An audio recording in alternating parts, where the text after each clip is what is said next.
Pinili kong dumaan sa underpass. Akala ko kasi nandito ang sagot sa mga tanong ko. Akala ko dito ko mararamdaman ang saya na hinahanap ko. Na nandito ang papawi sa mga kalungkutan ko. Nagkamali ako. 5 taon nang nakalipas mula nang namatay si Erica. Pero hanggang ngayon, buhay pa rin ang mga alaala niya. Siya kasi ang nagturo sa aking mangarap. Dahil sa kanya, nalaman kong lahat pala ng tao ay dumadaan sa kanya-kanyang underpass ng buhay nila. Madilim, masikip, mabaho, at kadalasan, mahaba na para bang wala ng katapusan. Pero makikita mo na sa dulo nun, may puting liwanag. Palabas, paakyat. Pero ikaw mismo ang pipili kung lalabas ka o mananatili ka na lang sa baba. Pinili kong lumabas nang matanaw ko ang liwanag. Dahil alam kong doon, may naghihintay na mas magandang buhay sa akin. May pag-asang nagsasabing, hindi ka nag-iisa.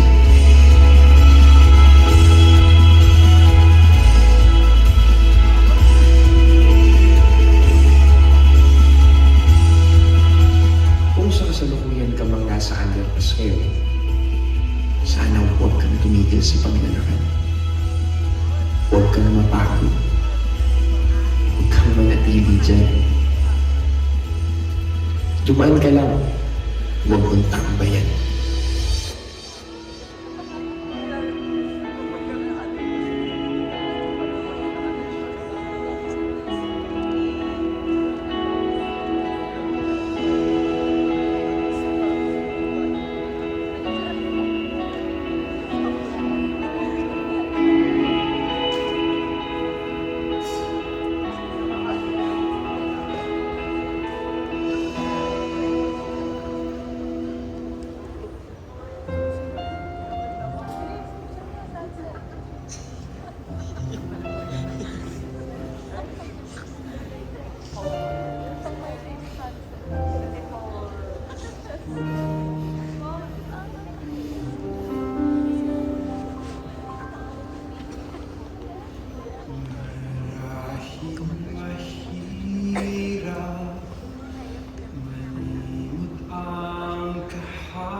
Pait ng nakaraan, ako'y sinusundan.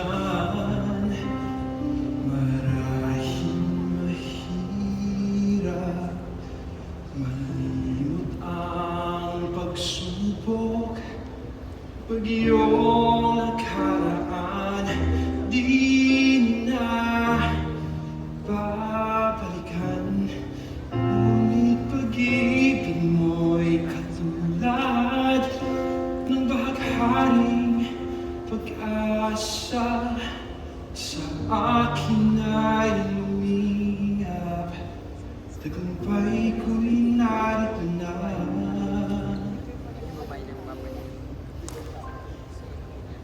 Abot kamay, ang bukas sa'kin naghihintay.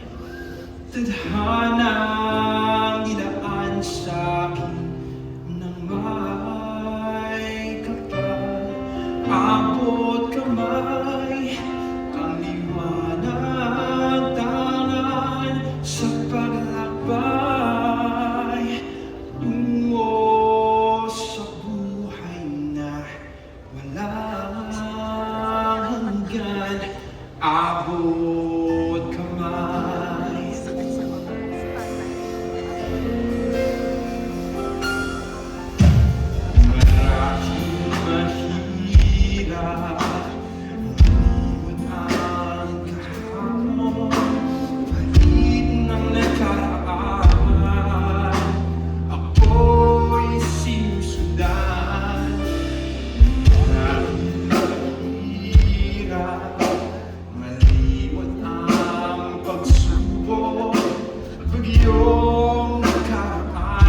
di na babalikan. Ito'y di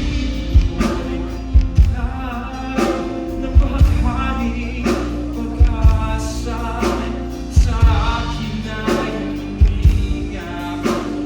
May ko'y nailang kaabot kamay ang kasa'kin maghintay. Tadhanang ilaan sa kamay. Kaabot kamay ang halatangan sa paglakbay. Puso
abot kamay.